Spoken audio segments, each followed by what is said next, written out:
final quarter of an hour.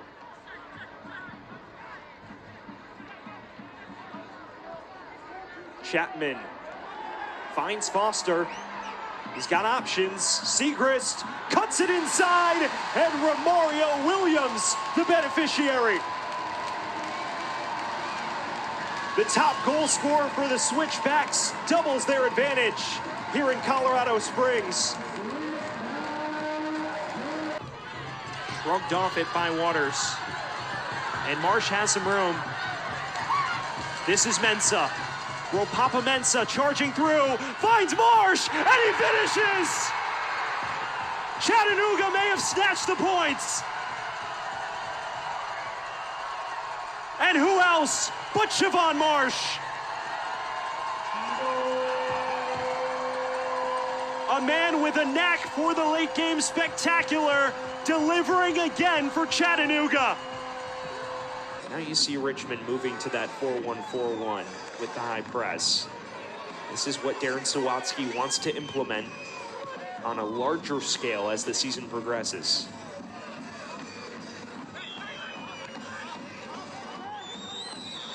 They look long here for McKinnon. Flag stays down. McKinnon opens the scoring.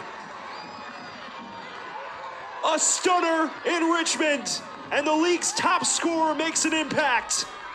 Another tough break for a Miami side that's dealt with a lot of them this season, but they have a set piece here as they hope to make up ground. Cabral has a hit, and what a stop by Christian Herrera. A fourth goal of the year for Trinity Rodman, someone who ingrained her name in American soccer fans' collective consciousness last summer with her performances in the Women's World Cup. That's someone who has been a well-known commodity in the NWSL for quite some time. And there are few players with more quality outside the area than the Tacoma Talisman. B-Boot looking for a swift reply. This is Ramos. Ruben Ramos! Ventura back in front. Just 2 minutes later. They do a great job filling the seats at Trinity Health Stadium. It's actually an interesting story as well. This stadium is a fixture of the Hartford community. It's been there for years, and it was actually rebuilt by the Hartford Sports Group. It fell into disrepair in the 90s. It used to house local concerts, touring bands. The Grateful Dead came. You were front row for that, right? You know, I wasn't alive, but if I was, maybe.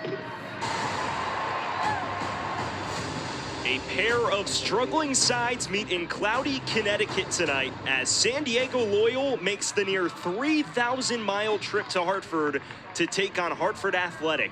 Tonight's match is presented by Blue Peak.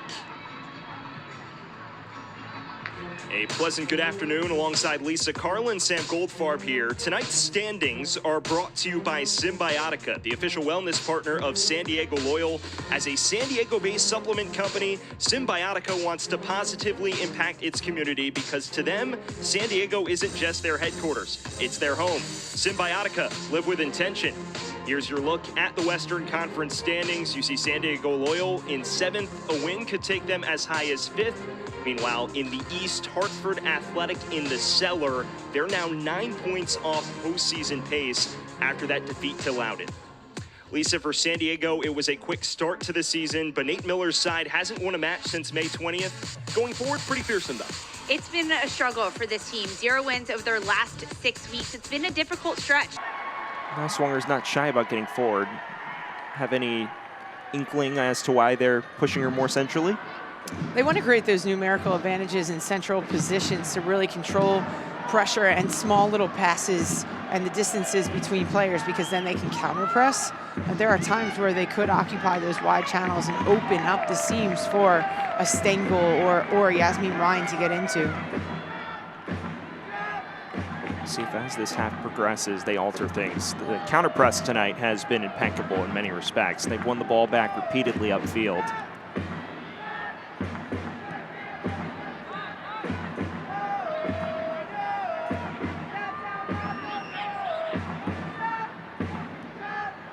This isn't a team that's going to score a ton of goals. They don't historically score 3-4 goals a game and really put teams away, but they're typically always a team that is in control of games, whether that be the scoreline 1-0 and they just defend, or it's through their possession, through their counter press, pinning in their opponents inside their own half.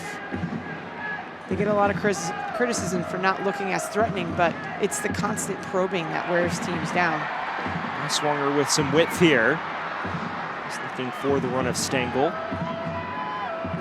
We still await the match's first corner kick.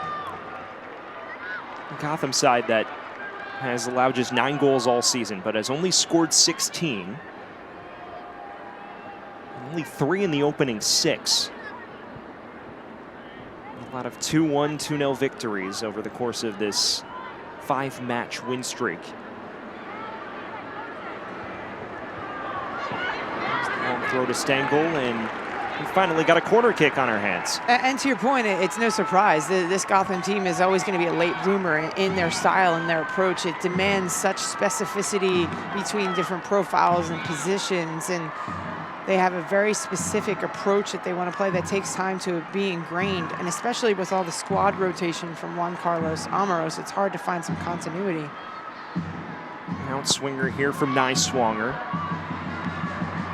Comes to the back stick, and whistle against Gotham, trying to go up for that header, Tierna Davidson. Last season a late bloomer a little bit as well, won their final 3 matches, and then as the final team into the playoffs, 3 consecutive upset victories on their way to their first NWSL title in its current format.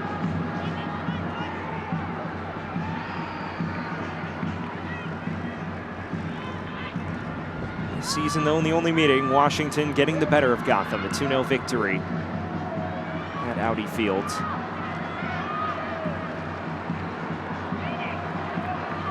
This is Crystal Dunn. Looking ahead to Ryan, who's grown into this match over the last 10 minutes or so.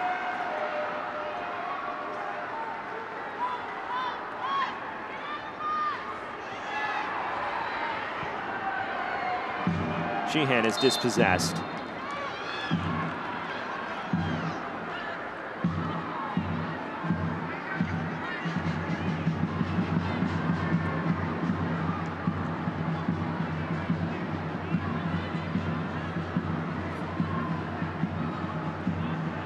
We've mentioned the eventful week in Washington. Adrian Gonzalez still the acting head man for Washington Spirit.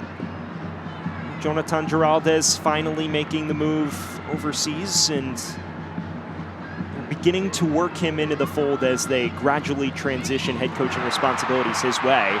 This is an errant ball that finds the feet of Stengel, who's looking for space.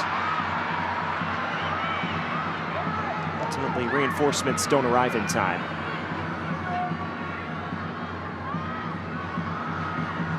Good pressure there from Butzel, and good coverage there from Mickey Owen to slow down Stengel, force her back, allow numbers to get back behind the ball and more stable structure.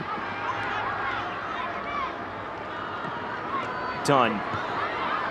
It's a flashing cross. He can't quite reach the head of Stengel. Center backs have been under fire all night for Washington.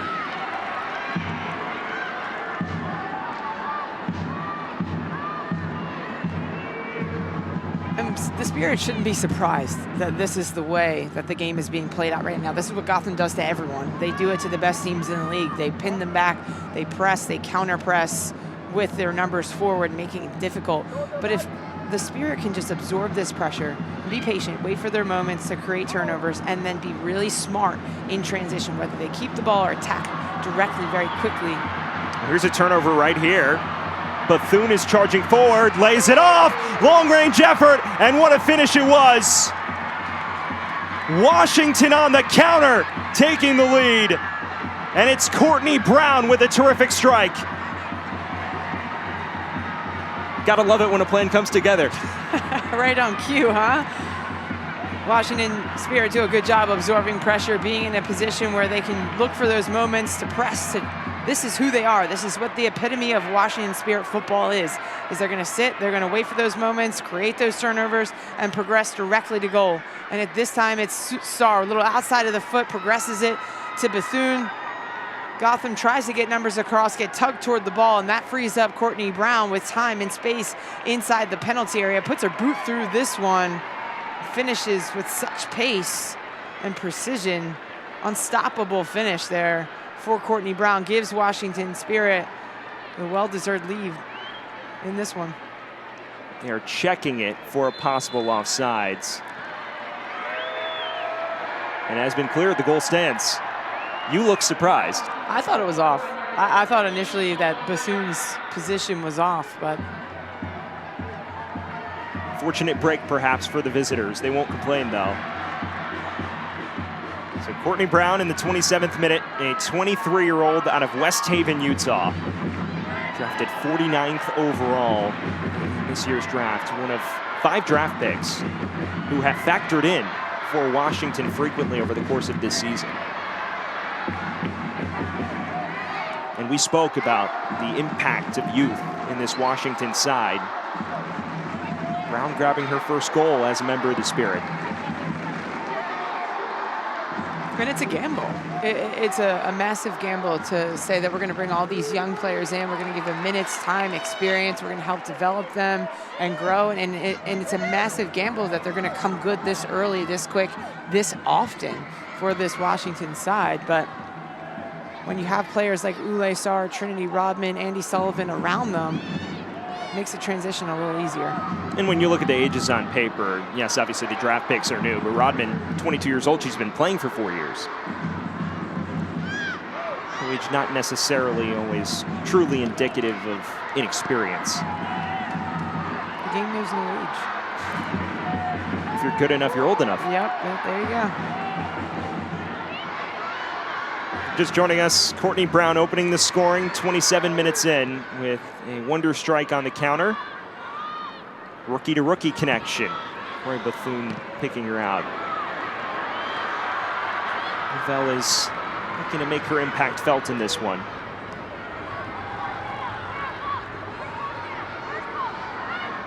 Done. It's a square ball and an inviting one at that. Rodman is bundled over trying to clear it.